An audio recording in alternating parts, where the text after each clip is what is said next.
വാർത്തയിലേക്ക്. മൈക്രോ ഫിനാൻസിന്റെ പേരിൽ SNDP തട്ടിപ്പ് നടത്തിയെന്ന് വിജിലൻസ്. 80.3 ലക്ഷത്തിന്റെ തട്ടിപ്പ് നടന്നതായി രഹസ്യ പരിശോധനയിൽ കണ്ടെത്തിയതായും വിജിലൻസ് പ്രത്യേക കോടതിയിൽ അറിയിച്ചു. VSന്റെ ഹർജി പരിഗണിക്കവെയാണ് വിജിലൻസ് ഇക്കാര്യം അറിയിച്ചത്. പിന്നാക്ക സമുദായ കോർപ്പറേഷനിൽ നിന്ന് വായ്പയെടുത്ത് വെള്ളാപ്പള്ളി നടേശൻ അമിത പലിശയ്ക്ക് നൽകിയതിന്റെ തെളിവുകൾ പീപ്പിൾ TV പുറത്തുവിട്ടിരുന്നു. ഇക്കാര്യം ശരിവെക്കുന്നതാണ് വിജിലൻസിന്റെ കണ്ടെത്തൽ. 80.3 ലക്ഷത്തിന്റെ തട്ടിപ്പ് പ്രാഥമികമായി കണ്ടെത്തിയെന്ന് വിജിലൻസ് കോടതിയെ അറിയിച്ചു. രഹസ്യ പരിശോധനയിലാണ് തട്ടിപ്പ് കണ്ടെത്തിയത്.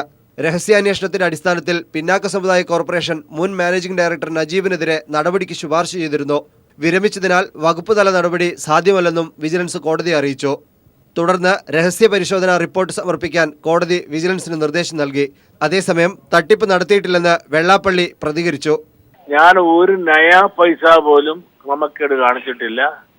ഞാൻ ഒരു പൈസ തൊട്ടിട്ടില്ല, എടുത്തിട്ടില്ല. അത് അന്വേഷണ ഉദ്യോഗസ്ഥൻ വരുമ്പോൾ അത് തെളിയിച്ചു കൊടുക്കാൻ എനിക്ക് സാധിക്കും. മൈക്രോ ഫിനാൻസ് തട്ടിപ്പിൽ വെള്ളാപ്പള്ളി നടേശന് പ്രതി ചേർത്ത് കേസെടുക്കണമെന്നായിരുന്നു VSന്റെ ഹർജിയിലെ ആവശ്യം. ഹർജി പരിഗണിക്കുമ്പോഴാണ് തട്ടിപ്പ് നടന്നെന്ന പ്രാഥമിക കണ്ടെത്തൽ വിജിലൻസ് ലീഗൽ അഡ്വൈസർ കോടതിയെ അറിയിച്ചത്. വിശദ അന്വേഷണത്തിന്റെ കാര്യത്തിൽ ഈ മാസം 11-ന് കോടതി തീരുമാനമെടുക്കും. News bureau, Thiruvananthapuram. മുഖ്യമന്ത്രിക്കെതിരെ നിയമ നടപടിയെടുക്കാൻ DGP ജേക്കബ് തോമസിന് അനുമതിയില്ല.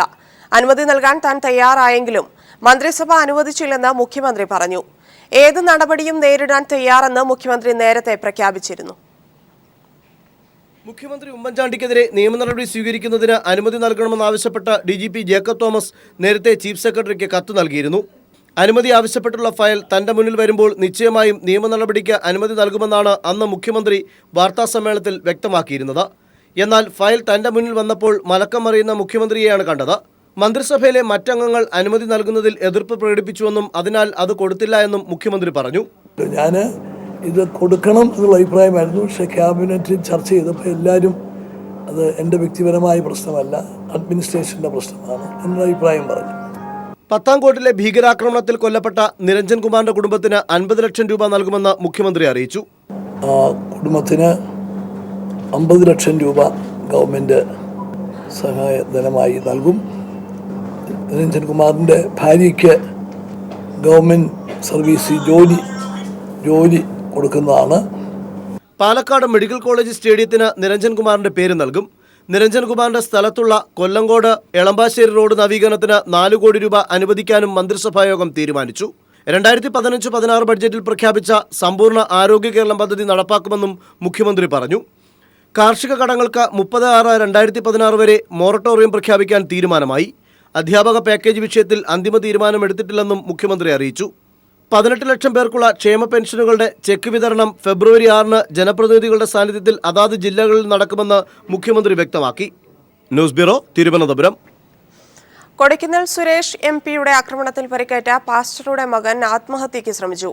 പാസ്റ്റർ അശോകന്റെ മകനായ നിഖിലാണ് ആത്മഹത്യയ്ക്ക് ശ്രമിച്ചത്. നിഖിലിനെ ഗുരുതരാവസ്ഥയിൽ മെഡിക്കൽ കോളേജ് ആശുപത്രിയിൽ പ്രവേശിപ്പിച്ചു. വിശദാംശങ്ങളുമായി ഷീജ ടെലിഫോണിൽ ചേർന്നു. ഷീജ, ഇപ്പോൾ എങ്ങനെയാണ് നിഖിലിന്റെ സ്ഥിതി, എങ്ങനെ തുടരുന്നു, മറ്റു വിശദാംശങ്ങൾ? ധന്യ, നിഖിലിനെ ഇപ്പോൾ നിലവിൽ CT സ്കാനിന് വിധേയനാക്കിയ ശേഷം വാർഡിലേക്ക് മാറ്റിയിട്ടുണ്ട്. വൈകുന്നേരം 4:30 കൂടിയായിരുന്നു ഇത്തരത്തിൽ നിഖിൽ ആത്മഹത്യക്ക് ശ്രമിച്ചത്. ഇന്ന് പ്രധാനമായും പിതാവ് അശോകന് വേണ്ടി ഇന്ന് ജാമ്യാപേക്ഷ നൽകിയിരുന്നു. ജാമ്യാപേക്ഷ കോടതി തള്ളിയ സാഹചര്യത്തിൽ വലിയ മനോവിഷമത്തിലായിരുന്നു നിഖില്. ഇതേ തുടർന്ന് വീട്ടിലെത്തിയ ശേഷമാണ് നിഖിൽ ആത്മഹത്യക്ക് ശ്രമിച്ചത്. തന്റെ മരണത്തിന് ഉത്തരവാദി MP കൊടിക്കുന്നിൽ സുരേഷാണ് എന്ന തരത്തിൽ, കൊടിക്കുന്നിൽ സുരേഷും ഷീജയുമാണ് എന്ന തരത്തിൽ ഒരു ആത്മഹത്യാ കുറിപ്പും നിഖിൽ എഴുതിയിരുന്നു. ഇത്തരത്തിൽ മുറിക്കുള്ളിൽ തന്നെ ഫാനിൽ തൂങ്ങുകയായിരുന്നു. എന്നാൽ ഉടൻ തന്നെ സഹോദരിയും മറ്റുള്ളവരും എത്തി നിഖിലിനെ ആശുപത്രിയിലേക്ക് മാറ്റുകയായിരുന്നു. 2 ദിവസം മുമ്പായിരുന്നു കൊടിക്കുന്നിൽ സുരേഷ് MP-യുടെ നേതൃത്വത്തിലുള്ള സംഘം ഇത്തരത്തിൽ പാസ്റ്റർ അശോകന്റെ വീട്ടിലെത്തുകയും വീട്ടിൽ അതിക്രമിച്ചു കയറി അശോകനെയും ഒപ്പം തന്നെ ഭാര്യയെയും മർദ്ദിക്കുകയും ഉണ്ടായത്. എന്നാൽ ഇതിൽ കൊടിക്കുന്നിൽ സുരേഷിന് നേരെ ആരോ കല്ലെറിയുകയുണ്ടായി. തുടർന്ന് അത് അശോകനാണ് എന്ന് കാട്ടി അശോകനെ പോലീസ് അറസ്റ്റ് ചെയ്യുകയായിരുന്നു. ഇപ്പോൾ അശോകനും ഗുരുതരമായ ദേഹാസ്വാസ്ഥ്യങ്ങളെ തുടർന്ന് മെഡിക്കൽ കോളേജിൽ തന്നെ പ്രവേശിപ്പിച്ചിരിക്കുകയാണ്. ധന്യ. ഷീജയാണ് വിശദാംശങ്ങൾ നൽകിയത്. വെള്ളാപ്പള്ളിയുടെ അഭിഭാഷകനായ രാജൻ ബാബു ചെയ്തത് മുന്നണിക്ക് നിരക്കാത്ത കാര്യമാണെന്ന് മുഖ്യമന്ത്രി ഉമ്മൻചാണ്ടി. രാജൻ ബാബുവിനെതിരെ കൈക്കൊള്ളേണ്ട നടപടി UDF തീരുമാനിക്കുമെന്നും മുഖ്യമന്ത്രി പറഞ്ഞു. വെള്ളാപ്പള്ളി വഴി BJPയുമായി ബന്ധം സ്ഥാപിക്കാനാണ് ഉമ്മൻചാണ്ടി ശ്രമിക്കുന്നതെന്ന് കോടിയേരി ബാലകൃഷ്ണനും വ്യക്തമാക്കി. രാജൻ ബാബു UDFന്റെ നിലപാടനുസരിച്ചല്ല പ്രവർത്തിച്ചത്. അദ്ദേഹത്തിന്റെ നിലപാട് ഒരു വിധത്തിലും ന്യായീകരിക്കാൻ സാധ്യമല്ല. രാജൻ ബാബു ഉമ്മൻചാണ്ടിയുടെ ഒരു ദൂതനായിട്ടാണ് ഇന്ന് പ്രവർത്തിക്കുന്നത്. അദ്ദേഹം വെള്ളാപ്പള്ളി നടേശൻ്റെ ലീഗൽ അഡ്വൈസറും ആ പാർട്ടിയുടെ ഭരണഘടനയുടെ ശില്പിയുമാണ്. എന്നിട്ടും രാജൻ ബാബുവിനെ UDFൽ നിന്ന് പുറത്താക്കാത്തത് ഉമ്മൻചാണ്ടി അദ്ദേഹത്തെ സംരക്ഷിക്കുന്നതുകൊണ്ടാണ്. സംഘർഷം ഒഴിവാക്കാൻ ചർച്ച നടത്താൻ CPIM-ന് താൽപര്യമില്ലെന്ന് കുമ്മനം രാജശേഖരൻ. കത്തി താഴെ വെച്ച് ചർച്ച വേണമെന്നാണ് കോടിയേരി ആവശ്യപ്പെടുന്നതെന്നും കോടിയേരിയുടെ സമീപനം ആത്മാർത്ഥതയില്ലാത്തതെന്നും കുമ്മനം ആരോപിച്ചു.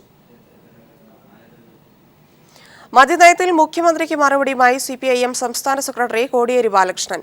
മദ്യനിരോധനമല്ല മദ്യവർജനമാണ് CPIM-ന്റെ നയമെന്ന് കോടിയേരി വ്യക്തമാക്കി. അതുകൊണ്ട് CPM-ന്റെ മദ്യനയം നേരത്തെ തന്നെ പ്രഖ്യാപിച്ചതാണ്. ഞങ്ങളുടെ നിലപാട് മദ്യവർജനമാണ്. മദ്യനിരോധനം പ്രാവർത്തികമല്ല എന്ന അനുഭവത്തിൽ തെളിയിക്കപ്പെട്ടിട്ടുണ്ട്. ഇത് കണക്കിലെടുത്തുകൊണ്ട് മദ്യോപയോഗം കുറച്ചു വരുന്ന ഒരു മദ്യനയത്തിനായിരിക്കും ഇടതുപക്ഷ മുന്നണി രൂപം കൊടുക്കാൻ പോകുന്നത്. മദ്യവർജനം അതിനു വേണ്ടിയിട്ടുള്ള പ്രവർത്തനത്തിനാണ് CPM മുൻകൈയെടുക്കാൻ പോകുന്നത്. ഈ ഒരു മദ്യനയം വ്യക്തമായിട്ട് CPM പ്രഖ്യാപിച്ചിട്ടും CPM-ന് നയമില്ല എന്ന് ഉമ്മൻചാണ്ടി പ്രചരിപ്പിക്കുന്നത് ബാർ കുംഭകോണവുമായി ബന്ധപ്പെട്ട് ഉയർന്നു വന്ന പ്രശ്നങ്ങൾ കാരണം അവരുടെ മദ്യനയം പരിഹാസ്യമായി എന്ന് വന്നപ്പോഴാണ് ഇത്തരമൊരു പ്രചരണം ഉമ്മൻചാണ്ടി ഏറ്റെടുത്തിട്ടുള്ളത്. ബാർ കേസിൽ KM മാണി സുപ്രീം കോടതിയെ സമീപിക്കുന്നു. തനിക്കെതിരായ ഹൈക്കോടതി പരാമർശങ്ങൾ നീക്കം ചെയ്യണമെന്നാവശ്യപ്പെട്ടാണ് അദ്ദേഹം സുപ്രീം കോടതിയെ സമീപിക്കുക. ഇതു സംബന്ധിച്ച് സുപ്രീം കോടതിയിലെ മുതിർന്ന അഭിഭാഷകരുമായി KM മാണി ചർച്ച നടത്തി. ആലപ്പുഴ ജനറൽ ആശുപത്രിയിലെ ഡോക്ടർമാർക്ക് HIV പിടിപെട്ടു എന്ന തരത്തിലുള്ള വാർത്തകൾ അടിസ്ഥാനരഹിതമെന്ന് ആലപ്പുഴ DMO. ചില രോഗികളെ പരിശോധിക്കുമ്പോൾ മുൻകരുതൽ എന്ന പേരിൽ ഡോക്ടർമാർ പ്രതിരോധ കുത്തിവയ്പ്പുകൾ നടത്താറുണ്ട്. ഇതുമാത്രമാണ് ജനറൽ ആശുപത്രിയിൽ നടന്നതെന്നും ഡോക്ടർ വസന്തദാസ് പറഞ്ഞു. അപകടത്തെ തുടർന്ന് ഗുരുതരാവസ്ഥയിൽ കഴിഞ്ഞ ദിവസം ആലപ്പുഴ ജനറൽ ആശുപത്രിയിൽ എത്തിച്ച രോഗിയിലാണ് HIV ബാധ കണ്ടെത്തിയത്. ഇയാൾക്ക് അടിയന്തര ചികിത്സ നൽകിയ ഡോക്ടർമാർ ഉടൻ തന്നെ പ്രതിരോധ കുത്തിവയ്പ്പുകൾ എടുത്തു. എന്നാൽ ഇതൊരു പുതിയ സംഭവമല്ലെന്നും ഇത്തരം സംഭവങ്ങൾ കേരളത്തിലെ മിക്ക ആശുപത്രിയിൽ നടക്കാറുണ്ടെന്നും ഇതുമൂലം ഡോക്ടർമാർക്ക് HIV പിടിപെടും എന്ന തരത്തിലുള്ള വാർത്തകൾ അടിസ്ഥാനരഹിതമാണെന്നും ആലപ്പുഴ DMO ഡോക്ടർ വസന്തദാസ് പറഞ്ഞു. സാധാരണഗതിയിൽ നമ്മൾ രോഗികളെ പരിശോധിക്കുമ്പോൾ ആക്സിഡൻ്റലായിട്ട് നീഡിൽ പ്രിക്കുകൾ കിട്ടാറുണ്ട്. അങ്ങനെയൊക്കെ കിട്ടുമ്പോൾ നമ്മൾ സാധാരണഗതിയിൽ ചെയ്യുന്ന പ്രൊഫൈലൈക്കൊക്കെയുള്ള മരുന്നെടുക്കുകയാണ്. അതിനുള്ള സംവിധാനങ്ങൾ മെഡിക്കൽ കോളേജിലുണ്ട്. അപ്പോൾ പിന്നെ അതിനെക്കുറിച്ച് നമ്മൾ ഒത്തിരി ബുദ്ധിമുട്ടേണ്ട കാര്യമല്ല. ആദ്യത്തെ ഒരു സംഭവമല്ല, ഇത് കാലാകാലങ്ങളായി നടന്നുകൊണ്ടിരിക്കുന്ന ഒരു കാര്യം തന്നെയാണ്. അത് തെറ്റിദ്ധാരണാജനമായിട്ടുള്ളൊരു വാർത്തയാണ്. അസുഖം ഒരു പ്രിക്ക് കൊണ്ടൊന്നും ഒരിക്കലും ഒരു അസുഖം വരില്ല. HIV എന്ന് പറയുന്ന സാധനം ഒരു പ്രിക്ക് കൊണ്ടൊന്നും വരുന്നതല്ല. അതിനേക്കാൾ എളുപ്പത്തിൽ വരുന്നതാണ് ഹെപ്പറ്റൈറ്റിസ് B. ഒരു HIV പോസിറ്റീവ് ആണെന്നുള്ള ഉദ്ദേശത്തിൽ മാത്രമല്ല, പരിശോധിക്കപ്പെടുന്ന ഒരു രോഗിക്ക് ഇഞ്ചക്ഷൻ എടുക്കുമ്പോഴോ അല്ലെങ്കിൽ നീഡിൽ ഹാൻഡിൽ ചെയ്യുമ്പോഴോ പ്രിക്ക് കയറ്റി കഴിഞ്ഞാൽ പ്രൊഫൈലാക്കിക്കായിട്ട് നമ്മൾ സാധാരണ ഇവരെടുക്കാറുണ്ട്. മുൻകാലങ്ങളിൽ അപകടത്തെ തുടർന്ന് ആശുപത്രിയിലെത്തുന്ന രോഗികളിൽ HIV ടെസ്റ്റുകൾ നടത്താറില്ലായിരുന്നു. എന്നാൽ ഇന്നത്തെ സാഹചര്യത്തിൽ HIV ബാധിതർ പോലും രോഗവിവരം അറിയാറില്ല. ഈ സാഹചര്യത്തിലാണ് മുൻകരുതൽ എന്ന നിലയിൽ അബോധാവസ്ഥയിലെത്തുന്ന രോഗികൾക്ക് HIV പരിശോധന നടത്തുന്നത്. ഇത്തരത്തിൽ നടത്തിയ പരിശോധനയെ തുടർന്നാണ് HIV ബാധിതനായ രോഗിയെ ചികിത്സിച്ച ഡോക്ടർമാർ പ്രതിരോധ കുത്തിവയ്പ്പുകൾ എടുത്തത്.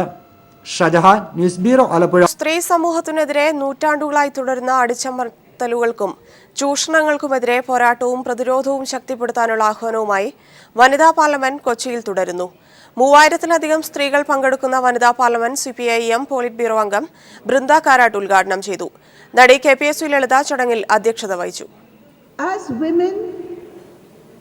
As women in politics, it is very important for us to reach the critical number.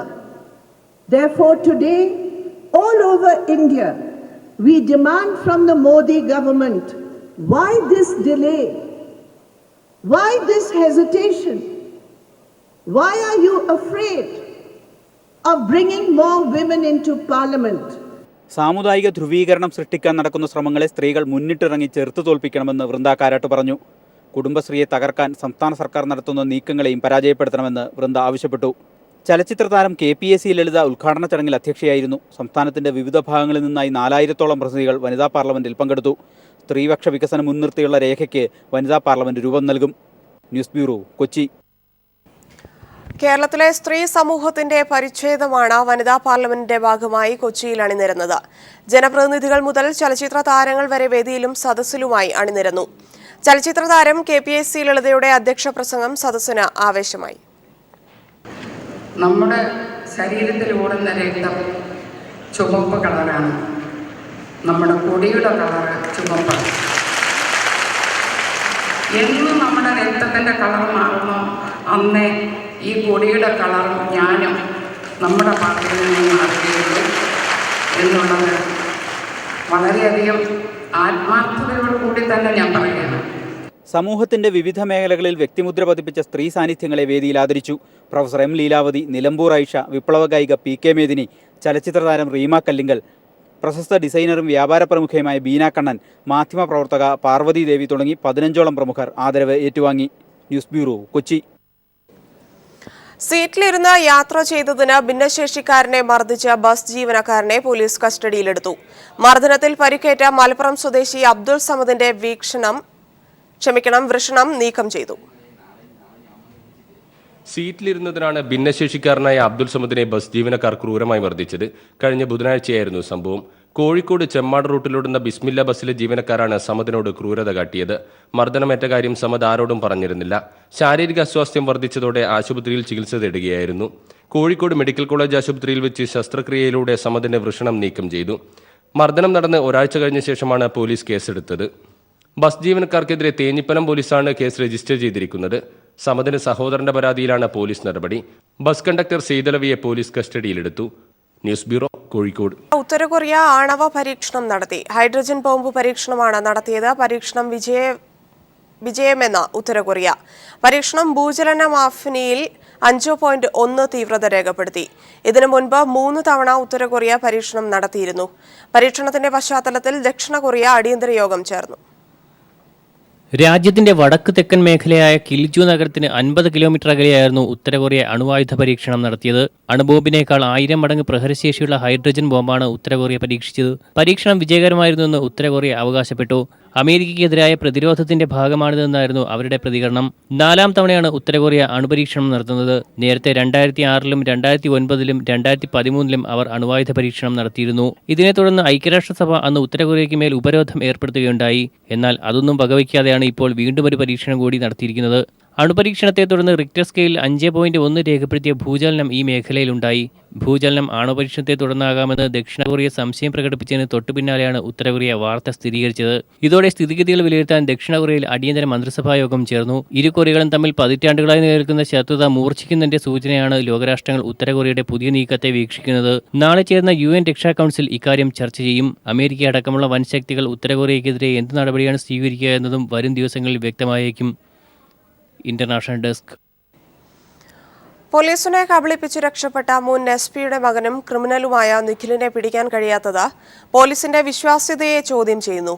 പോലീസിൽ നിന്ന് വിവരം ചോരുന്നത് മൂലമാണ് നിഖിലിനെ പിടികൂടാൻ കഴിയാത്തതെന്നാണ് ആരോപണങ്ങൾ. നിഖിലിനെ സംരക്ഷിച്ച കോൺഗ്രസ് നേതാക്കളെ ചോദ്യം ചെയ്യാത്തതിൽ പോലീസും അമർഷം പുകയുകയാണ്.